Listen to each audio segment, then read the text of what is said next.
हमारे साहब मोदी साहब, सफेद दाढ़ी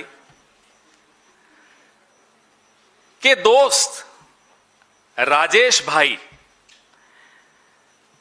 15 लाख करोड़ का घोटाला कर दिया। शिकायत हो गई, लेकिन एलआईसी पैसा लगाता रहा। क्यों लगाता रहा? क्योंकि 7 महीने माधवीपुरी बुच ने इस शिकायत पर कोई एक्शन नहीं लिया। स्विट्जरलैंड की एक गोल्ड रिफाइनरी खरीदने में सेबी ने क्या इसको स्क्रूटिनाइज करना उचित नहीं समझा कि साहब ये पैसा कहां से आया है, कौन है इसके प्रमोटर्स? 400 मिलियन 2015 में, आज क्या कीमत होगी उसकी, आज डॉलर के हिसाब से आप देख लीजिए। असल में लोगों का पैसा डूब रहा है, आम आदमी का पैसा डूब रहा है, एलआईसी का पैसा डूब रहा है। वहां एसएफआईओ चुप, डीजीएफटी चुप, एफआईयू चुप, ईडी चुप, सीबीआई चुप, प्रधानमंत्री चुप, सरकार चुप। क्यों? नमस्कार साथियों, थोड़ा विलंब हुआ उसके लिए क्षमा चाहता हूं। अब अगर हम किसी से विपक्ष की हैसियत से भी अगर पूछ लेते हैं कि क्या आपके खाते में 15 लाख आए या नहीं आए, बड़े खिसिया जाते हैं लोग। 15 लाख की बात मत करो, सब खिसिया जाते हैं। तो 15 लाख एक ऐसा शब्द हो गया। हम और आप 15 लाख खाते में आने का इंतजार करते रहे पिछले 12 साल। अगले 3 साल भी और 15 साल पूरे कर लें, 15 लाख का आप इंतजार करेंगे। लेकिन हमारे साहब मोदी साहब, सफेद दाढ़ी के दोस्त राजेश भाई 15 लाख करोड़ का घोटाला कर दिया। भूल जाइए अब 15 लाख। 15 लाख करोड़ का घोटाला नरेंद्र मोदी जी के दोस्त राजेश भाई ने कर लिया। मेहुल भाई, विजय भाई, नीरव भाई, ललित भाई, राजेश भाई, किसके दोस्त? नरेंद्र भाई। ये भाईचारा जो है ना इस देश में, ये भाईचारा बड़ा महंगा पड़ रहा है इस देश को। सेबी ने राजेश एक्सपोर्ट्स और उसके प्रमोटर्स पर बहुत बड़े पैमाने की वित्तीय धोखाधड़ी और पैसे के गबन का आरोप लगा। सेबी में जांच शुरू हुई। सेबी में जांच शुरू होने में भी 7 महीने का विलंब हुआ। वो माधवी बुच जी का नाम इस मंच से बहुत बार लिया गया है। 2024 में जब माधवी पुरी बुच सेबी की चेयरपर्सन थी, की अध्यक्ष थी, शिकायत आई। उस शिकायत पर सेबी 7 महीने तक बैठा रहा। यह आपको नोट करना चाहिए। अब जब सेबी जागा, सेबी ने एक आदेश पारित किया जिससे राजेश एक्सपोर्ट्स के शेयर्स की खरीद फरोख्त बंद हो गई। ये जो पूरा प्रकरण है, इसमें जो महत्वपूर्ण बात यह है, एलआईसी जिसमें हमारे आपके पैसे लगे होते हैं, ने मार्च 2016 में 2% से थोड़ा कम निवेश राजेश एक्सपोर्ट्स में किया था, 1.99%। 2026 मार्च 31 तक एलआईसी ने 10%, 10.8, लगभग 11% निवेश राजेश एक्सपोर्ट में कर दिया। यह तो सिर्फ एलआईसी की बात। अलावा एलआईसी के छोटे निवेशकों ने भरपूर तरीके से इसमें निवेश किया।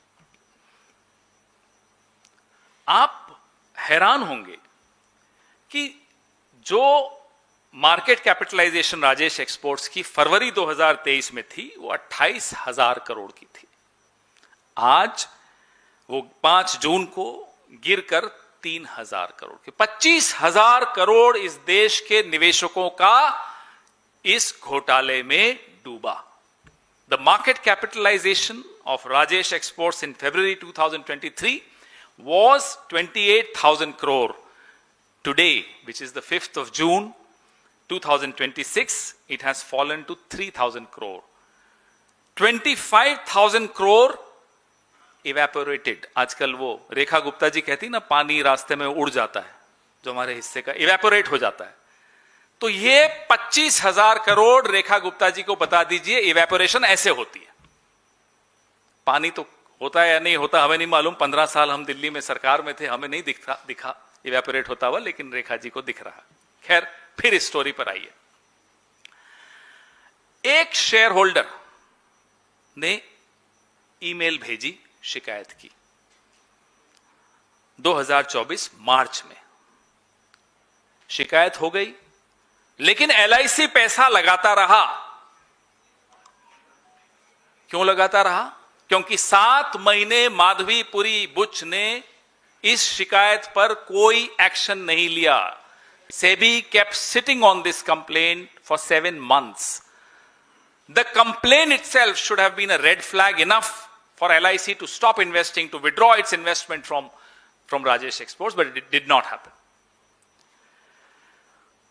2015 में राजेश एक्सपोर्ट ने 400 मिलियन $400 मिलियन की इन्वेस्टमेंट करके वेलकैम्बी, एक सबसे बड़ी स्विट्जरलैंड की एक गोल्ड माइन खरीदी, रिफाइनरी खरीदी। इतना बड़ा पैसा कोई हिंदुस्तान की कंपनी लगा रही है, $400 मिलियन स्विट्जरलैंड की एक गोल्ड रिफाइनरी खरीदने में। सेबी ने क्या इसको स्क्रूटिनाइज करना उचित नहीं समझा कि साहब ये पैसा कहां से आया है, कौन है इसके प्रोमोटर्स? 400 मिलियन 2015 में, आज क्या कीमत होगी उसकी, आज डॉलर के हिसाब से आप देख लीजिए। और मार्च 23 2022 में बड़ी रोचक बात बताता हूं आपको। ये कंपनी क्या है? राजेश एक्सपोर्ट गोल्ड और जेम्स प्रोसेसिंग करती है, रिफाइनरी करती है, जो भी रिफाइन करती है, जो भी करती है। इसका एनर्जी स्टोरेज सेक्टर से, बैटरी से कोई लेना देना नहीं। लेकिन मार्च 23 2022 को राजेश एक्सपोर्ट्स को 5 गीगावाट की मैन्युफैक्चरिंग कैपेसिटी का काम ministry of industries, heavy industries से मिला, 18,100 करोड़। ये क्या रिश्ता है राजेश एक्सपोर्ट का, राजेश भाई का, नरेंद्र भाई की सरकार से, कि इतना भारी काम? इनके खिलाफ 7 प्रतिद्वंदी थे, देयर वर 7 बिडर्स। वो 7 प्रतिद्वंदी, 7 बिडर्स एनर्जी स्टोरेज सेक्टर के थे। उनको नजरअंदाज कर दिया, उनको साइड में बैठा दिया, राजेश भाई को एक काम दे दिया जिनका काम सोने हीरे जवाहरात का काम है। उनको आपने बैटरी एनर्जी स्टोरेज का काम दे दिया। क्यों? क्या रिश्ता है ये? 2020-21 और 2024-25 के बीच में राजेश एक्सपोर्ट ने अपने कागजों पे दिखाया 15.15 लाख करोड़ का काम। कोई रेड फ्लैग नहीं। 5 साल में 15,15,000 करोड़ का, 15.15 लाख करोड़ का काम आपने दिखाया है। कोई रेड फ्लैग नहीं, कोई एजेंसी नहीं जागी। हम सबके पीछे ईडी लगाई होती है, कोई ईडी नहीं, सो रहे हैं। एक और रोचक तथ्य सुनिए आप। अब कोई इतना बड़ा काम करता है तो ऑडिटर की क्वालिटी कौन ऑडिट करेगा, कौन सी फर्म ऑडिट करेगी, बहुत महत्व रखती है। बड़े बड़े नाम हैं, 4-5 बहुत बड़े नाम हैं विश्व के। हमने यही उम्मीद की कल जब हम देख रहे थे सारा डेटा कि साहब बहुत बड़े बड़े नाम होंगे। नहीं, छोटी छोटी ऑडिटर, बैंगलोर के एक messrs V Shivshankar and company, छोटा ऑडिटर। फिर ये भी बेंगलोर के मेसर्स पीवी रमना रेड्डी, बेंगलुरु के एक और। फिर बेंगलुरु के तीसरे मेसर्स बीएसडी एंड कंपनी। तो छोटे छोटे मल्टीपल ऑडिटर्स, बार बार बदल रहे हैं ऑडिटर्स। क्या ये रेड फ्लैग नहीं है? क्या लोगों को दिखाई नहीं दिया? क्या सरकार को दिखाई नहीं दिया कि एक कंपनी 15 लाख 15.15 लाख करोड़ का काम कर रही है, छोटे छोटे ऑडिटर्स को बार बार किसी को लेकर फिर हटा रही है, ये हो क्या रहा है? कुछ घपला है ना, कुछ छिपाया जा रहा है। बड़े ऑडिटर्स नहीं, एक ऑडिटर लेकर आप उसी को पूरे 5 साल 10 साल रख रहे हो, वो भी नहीं। क्यों बदल रहे हो बार बार? ये सवाल तो हम सब के जहन में आता है कि आप बार बार ऑडिटर क्यों बदल रहे हो, आप इतने छोटे ऑडिटर्स क्यों रख रहे हो? यह भी हो सकता है कि ऑडिटर जिसको इन्होंने रखा उसने इनके कागज देखे, इनकी किताबें देखी और खुद ही भाग खड़े हुए हों डर के मारे कि साहब ये तो घपला है, मेरे को इसमें नहीं पढ़ना। यह भी संभव है, हमें नहीं मालूम कि ऑडिटर्स और इनके बीच में क्या बात हुई। तो जो मैंने आपको बताया कि शेयर होल्डर की कंप्लेंट हुई, उस शेयर होल्डर ने एक बहुत महत्वपूर्ण रेड फ्लैग क्या था कि मेरी एक कंपनी है, मैंने आपको कुछ सामान बेचा, आपसे मुझे पैसे लेने चाहिए, नॉर्मल बात है। हो सकता है मैं आपको 30 दिन का क्रेडिट दूं, 60 दिन का क्रेडिट दूं, एट द मोस्ट 90 दिन का क्रेडिट दूंगा। 3 महीने से ज्यादा का क्रेडिट तो कोई बिजनेस में नहीं होता। 2 साल तक मैं आपको सामान बेचने के बाद आपसे पैसा नहीं ले रहा, क्यों नहीं ले रहा? यह कंप्लेंट थी। और कितना पैसा? 2,914 करोड़, 2,914 करोड़ मुझे मार्केट से लेना है सामान बेचने के बाद, और मैं 2 साल तक नहीं ले रहा। क्यों? क्या यह रेड फ्लैग नहीं है? क्या यह चेतावनी एजेंसीज ने नहीं समझी? क्या सरकार की नजर नहीं थी इस पर? सरकार को छोड़िए, ये एक स्टैट्यूटरी बॉडी सेबी जिसके पास ये कंप्लेन आई, वो तक 7 महीने तक बैठी रही। ये मैं बार बार दोहरा रहा हूं सेबी का रोल, क्योंकि सेबी के बारे में हम प्रधानमंत्री को, सरकार को बार बार चेतला रहे हैं, साहब कुछ करिए, all is not well with SEBI, and here is the proof that all is still not well with SEBI. तो शेयर होल्डर ने देखा साहब कि जो पैसा आना था, रिसीवेबल्स जिसको कहते हैं अकाउंटिंग की भाषा में, वो पैसा रिसीव नहीं किया कंपनी ने, वो पैसा आया नहीं कंपनी में। तो जाहिर सी बात है कि कोई जेन्युइन बिजनेस, कोई ईमानदार बिजनेस में मैं बेच रहा हूं, आप खरीद रहे हैं, तो 2 साल तक आप मुझे पैसा नहीं देंगे, 2,914 करोड़ नहीं देंगे, मैं चुप बैठा हूं? ये कौन सी बिजनेस है? ये कौन सा काम है? ये रेड फ्लैग है या नहीं है? तो अक्टूबर 2024 में,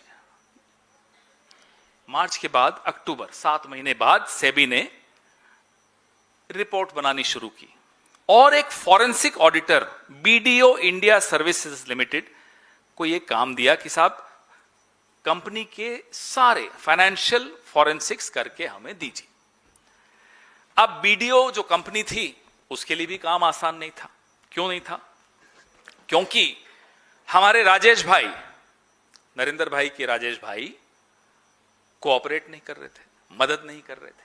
बोले साहब नहीं, स्टोन वॉल एक अंग्रेजी में शब्द होता है, he stonewalled the inquiry, he did not cooperate. सहयोग देने से एक तरह से इनकार कर दिया।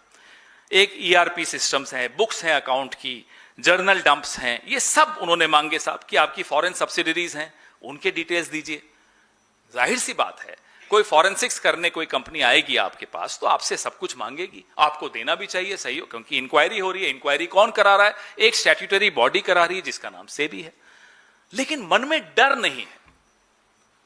ये असहयोग आंदोलन नरेंद्र मोदी जी के अंडर जो चलता है वो इस तरह का असहयोग आंदोलन होता है।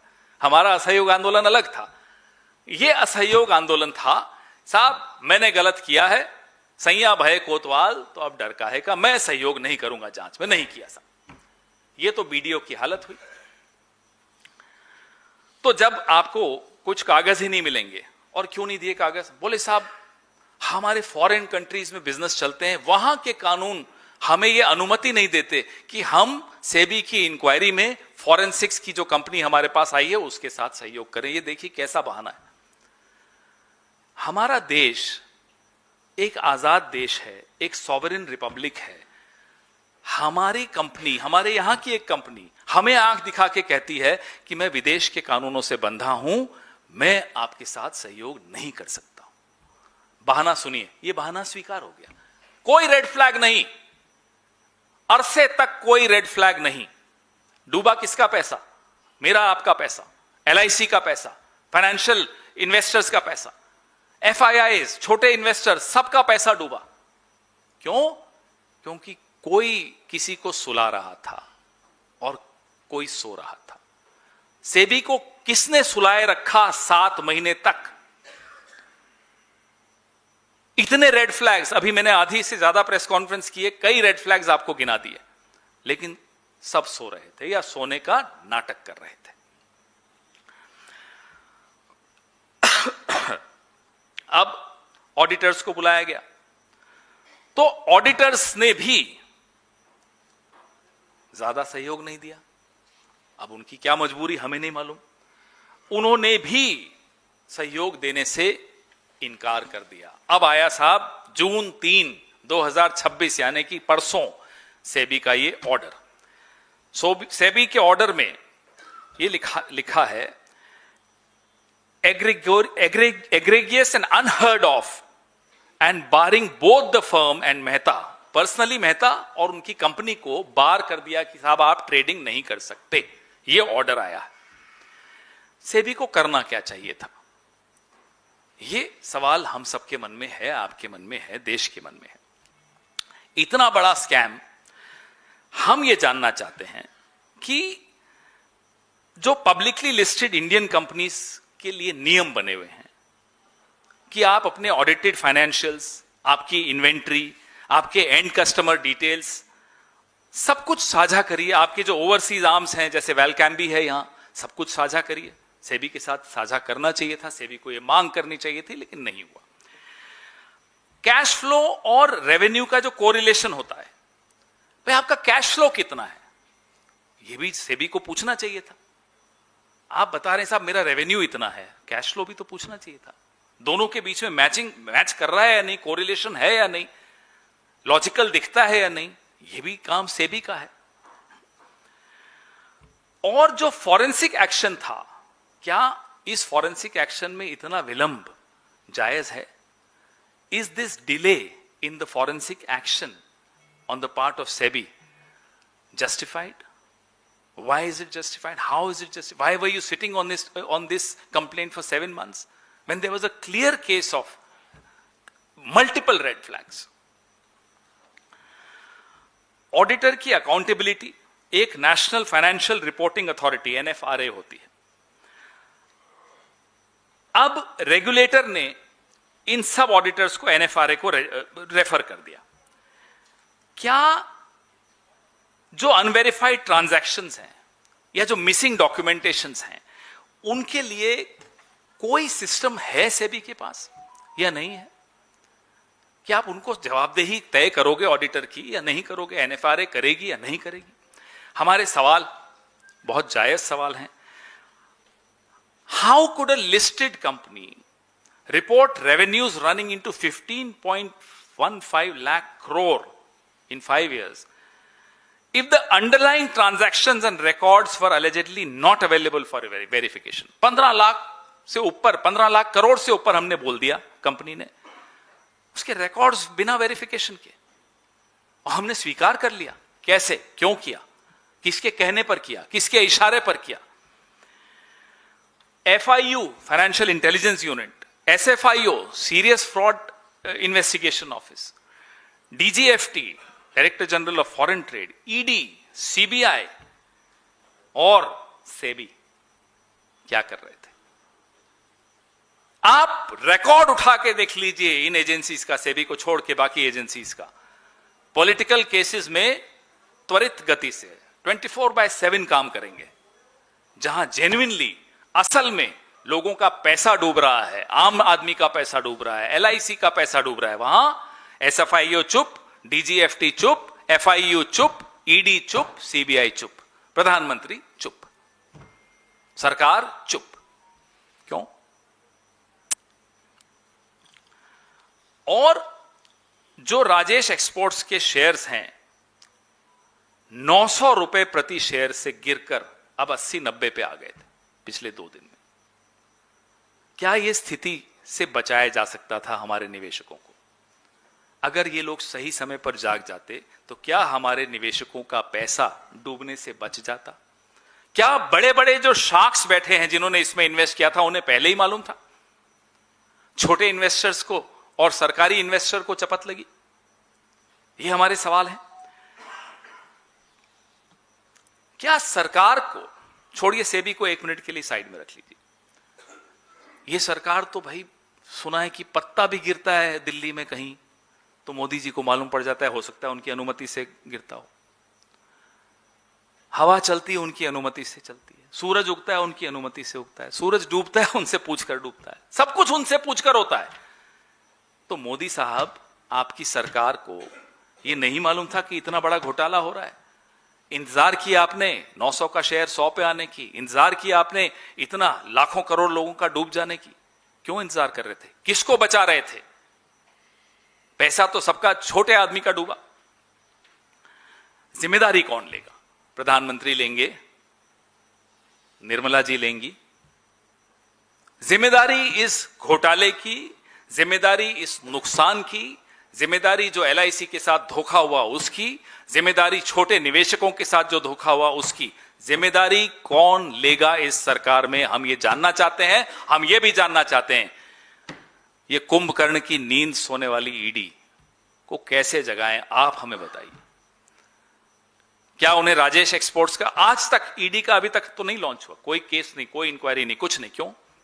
48 घंटे से ऊपर हो गए।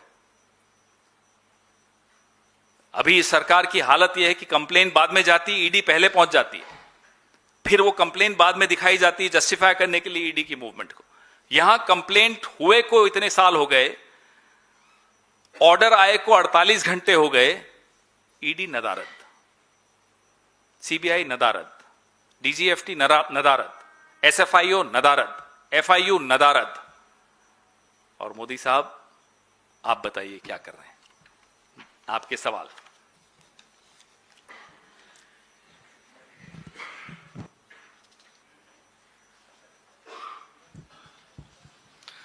पवन जी, मेरा सवाल आपसे यह है कि आपने 15 लाख करोड़ की बात की है कि बड़ा घोटाला हुआ है।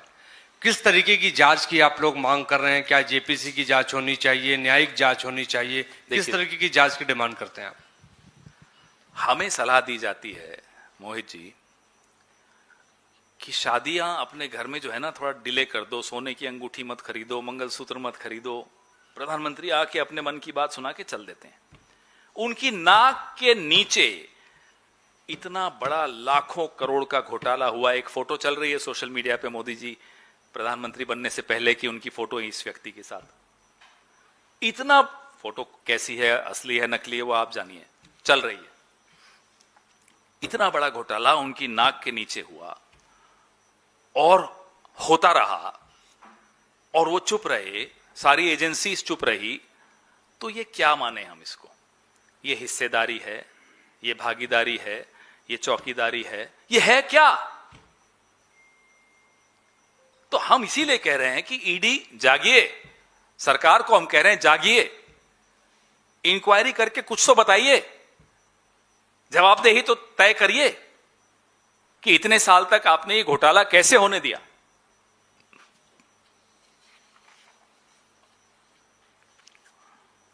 हाँ जी,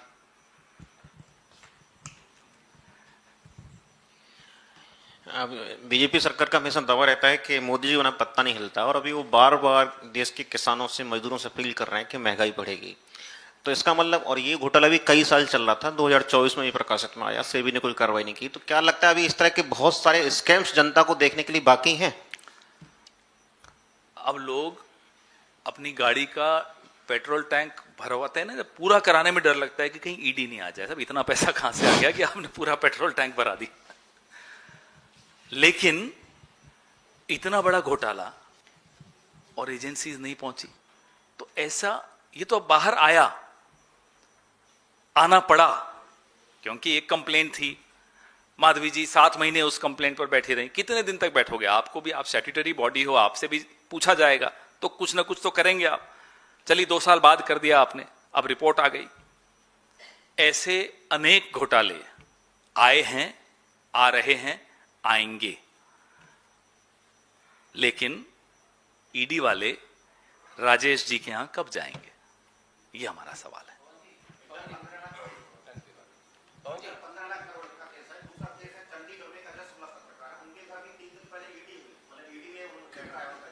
मैंने देखा यही है, ये तो अंधेर नगरी चौपट राजा इसीलिए कहते हैं।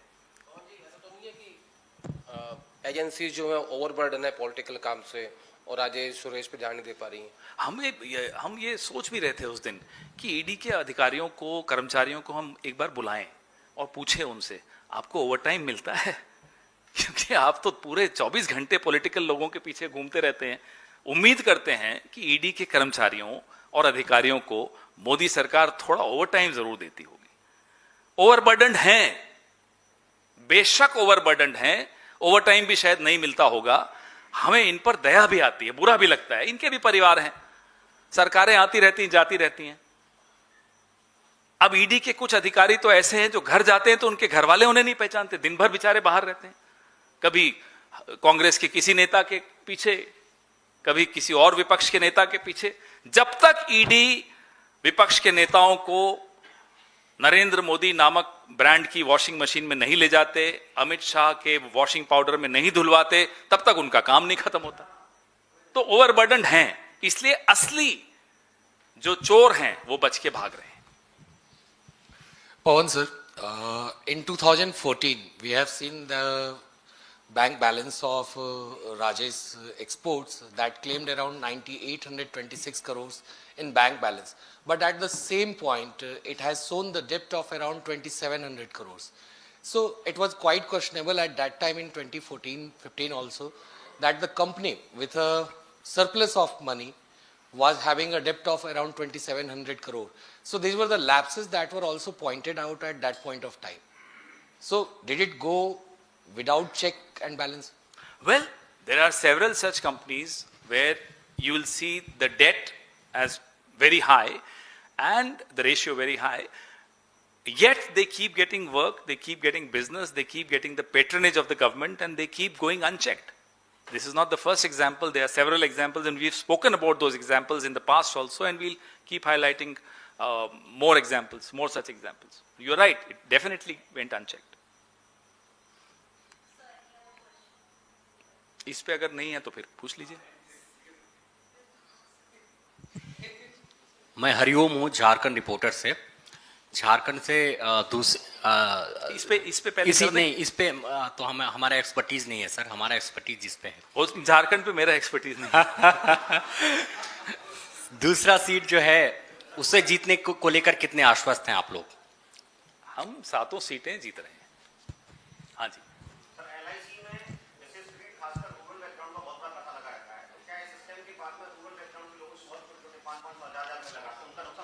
देखिए, उनका तो नुकसान भारी हो ही रहा है। उसके साथ साथ आप जो निवेशकों के लिए माहौल होना चाहिए अर्थव्यवस्था में, एक समाज में, वो माहौल आप खत्म कर चुके हो। Credibility of your market is over. तो कौन इन्वेस्टर आएगा, मुझे ये बताइए। अभी मैं एक रिपोर्ट पढ़ रहा था, 400 करोड़ पर आवर इन्वेस्टमेंट्स यहां से बाहर जा रही है। 400 करोड़ प्रति घंटे के हिसाब से इस देश से इन्वेस्टमेंट विड्रॉ की जा रही है। कारण ये है आपके सामने, जब इस तरह के घोटाले होते रहेंगे और सेबी सोता रहेगा, एजेंसी सिर्फ पॉलिटिकल काम करेंगी, तो जाहिर सी बात है निवेशक रूठ कर चला जाएगा, निवेशक अपना पैसा विड्रॉ करेगा। Sir, you have been continuously raising a concern regarding the relations of India with Russia. Now, recently a statement has been given by Vladimir Putin in which he has not just lauded the leadership of Prime Minister Narendra Modi, but he has also stated that the Western pressure is not going to make any impact on these ties. So what's your take up on it? So in diplomacy, you never punch someone directly. You always wear a velvet glove. Unfortunately, since the morning, all that all of you have been talking about is the velvet glove and not the punch. The velvet glove is praising Modi. Everyone knows Modi loves it. But the punch is a warning. What is the warning? Do not get close to America. That's the punch. And in recent times, over the last 10, 20, 30 years also, 20 years at least, post 1991, one has not heard this kind of a language being used by international players for another sovereign country this also shows the complete collapse of the credibility of our foreign policy. If Russia is coming and giving us an advice publicly, I think that's the story and not the velvet glove कि साहब he praised Modi, Modi ji की तारीफ कर दी तो वो सारी news वहां चली गई। साहब तारीफ के बाद क्या बोला, और तारीफ की भी इसीलिए क्योंकि उसके बाद कुछ बड़ा बोला, एक ऐसी सलाह दी जो कूटनीति में बहुत सालों से हमने नहीं किसी को, किसी देश को एक दूसरे को देते हुए सुना, वो भी सार्वजनिक रूप से। कूटनीतिक भाषा में जब भी किसी को कड़वा बोला जाता है उसमें बहुत चाशनी घोली जाती है, तो आप सिर्फ चाशनी से कंफ्यूज मत होइए, उसके पीछे छिपी कड़वाहट पर जाइए, और वो कड़वाहट दर्शाती है कि हमारी विदेश नीति की जो प्रासंगिकता है वो ध्वस्त होती जा रही है अंतर्राष्ट्रीय समुदाय के सामने। पवन जी, दो छोटे सवाल हैं। एक तो डीएमके से संबंधित मेरा सवाल है कि क्या आप लोग 8 तारीख को जो बैठक करने जा रहे हैं उसमें डीएमके आ रहा है कि नहीं आ रहा है, क्योंकि डीएमके ने तो मना कर दिया। दूसरा सवाल यह है कि जेएमएम प्रेस कॉन्फ्रेंस करने जा रही है 4:30 बजे, खबर यह है कि दोनों ही सीट पे जेएमएम अपना उम्मीदवार उतारने जा रही है। 5 तारीख है आज, फिर 8 तारीख की आप बात कर रहे हैं, 5 और 8 के बीच में और भी लोग आएंगे, प्रेस वार्ता करेंगे, फिर पूछ लीजिएगा। अभी फोकस इस पर कुछ हद तक जो आपने दूसरा सवाल पूछा उस पर है, क्योंकि अभी राज्यसभा की नॉमिनेशंस चल रही हैं। थोड़े दिनों में, थोड़े घंटों में, कुछ दिनों में सब क्लैरिटी आ जाएगी। हमें पूरा विश्वास है कि हम बीजेपी को परास्त करेंगे। सर, कल कॉकरोच जनता पार्टी का जंतर मंतर पर प्रोटेस्ट है, इस मामले में कांग्रेस पार्टी का क्या स्टैंड है? प्रोटेस्ट सबको करना चाहिए, आप लोगों को भी करना चाहिए, हमें भी करना चाहिए, हम कर ही रहे हैं, करना चाहिए, उसमें क्या स्टैंड होता है। Thank you.